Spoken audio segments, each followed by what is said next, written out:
In Galatians 5:13, the Apostle Paul instructs that although we are called to freedom, we are not to use that freedom as an opportunity for the flesh, but rather through love, serve one another.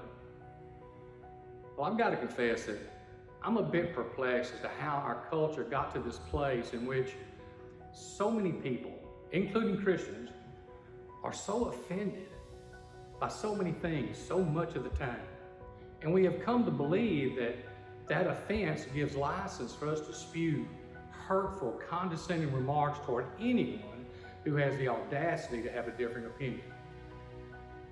And I gotta believe that as Christians, there are better, more helpful ways to spend our time. In his song, Give Me Your Eyes, Brandon Heath sings this prayer to our Heavenly Father. Give me your eyes for just 1 second. Give me your eyes so I can see everything that I keep missing. Give me your love for humanity. Give me your arms for the brokenhearted, those who are far beyond my reach. Give me your heart for the ones forgotten. Give me your eyes so I can see. In April of 1866, in Feeding Hills, Massachusetts, a little girl was born to a very poor, fragile, sickly mother and alcoholic father. They called her Annie. Now, when Annie was only 5 years old, she developed trachoma as a result of very poor hygiene. And although she never lost her vision completely, for all practical purposes, she was blind. When Annie was 10, her mother died from tuberculosis. And since her alcoholic father couldn't take care of her and her little 8-year-old brother Jimmy, the state remanded those two children into the custody of the state poorhouse in Tewksbury. Now, friends, understand that this place was home for all the worst of charity cases. Those two children were housed with homeless prostitutes, untreated alcoholics, and the mentally ill.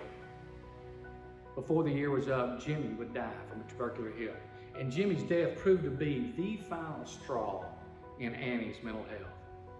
At times, she could be as sane and rational as any little 10-year-old girl, then on the spur of the moment, turn into a vicious little animal, attacking anyone in sight. Well, in reaction to her change in behavior, the doctors placed her in a cage in the basement of that building along with the rest of the mentally ill. Well, it just so happened that during that time, there was an elderly nurse working there who was nearing retirement. And this elderly nurse took it upon herself to begin visiting with Annie. So every day at lunch, she would sit outside of Annie's cage. Some days they would talk, most days they did not. But either way, that elderly nurse was always there.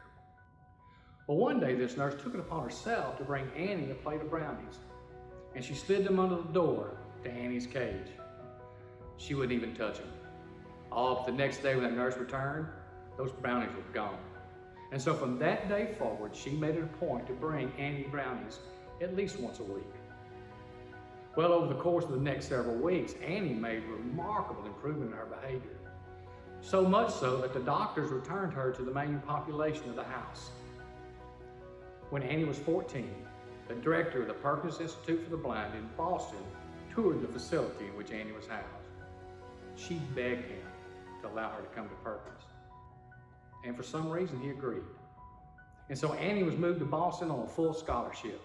Now, friends, understand that up to this point, Annie had not been in even one classroom in her entire life. She couldn't read, she couldn't write, she couldn't perform the most simple arithmetic. And yet 6 years later, Annie graduated as valedictorian of her class at the Perkins Institute for the Blind. Now, fast forward several years. Helen Keller is standing before Queen Victoria of England. The ceremony is one in which Helen Keller is to receive Great Britain's highest honor. And as Queen Victoria is pinning the medal on her, she asks of Helen Keller, "To what do you attribute your great success?" "To the positive impact you've made upon millions of people."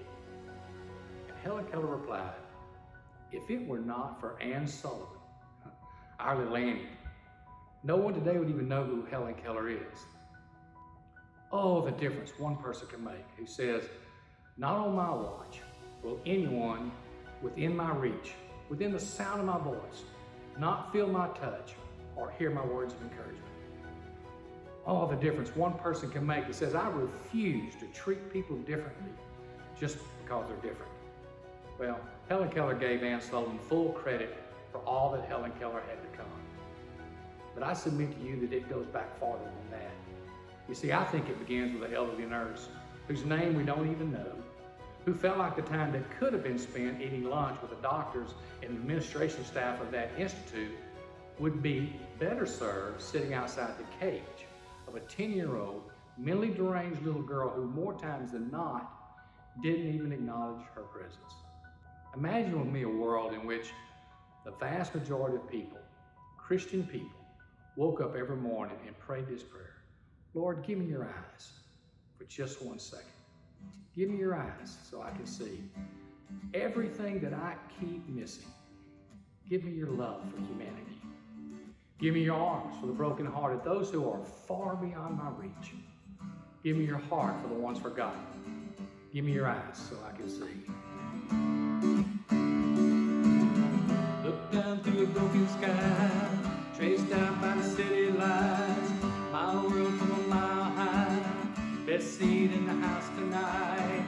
Touchdown on a cold black top, hold on for a sudden stop, breathe in the familiar shock of confusion and chaos.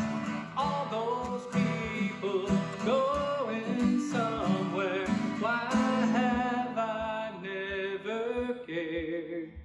Give me your eyes for just 1 second. Give me your eyes so I can see everything that I keep missing. Give me your love for humanity.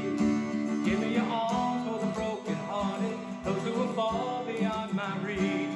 Give me your arms for the ones forgotten. Give me your eyes so I can see.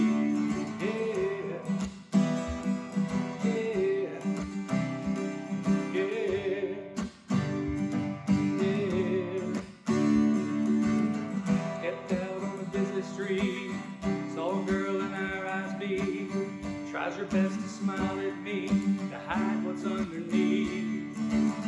There's a man just to her right, black suit and a bright red tie, too ashamed to tell his wife he's out of work, he's buying time. All those people going somewhere, why have I never cared?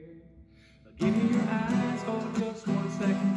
Give me your eyes so I can see everything that I keep missing. Give me your love for humanity. Give me your arms for the broken-hearted, those who are far beyond my reach. Give me your heart for the ones forgotten. Give me your eyes so I can see. I've been there a million times, a couple of million times. People just passing by. I swear I never thought I was wrong, but I want a second chance.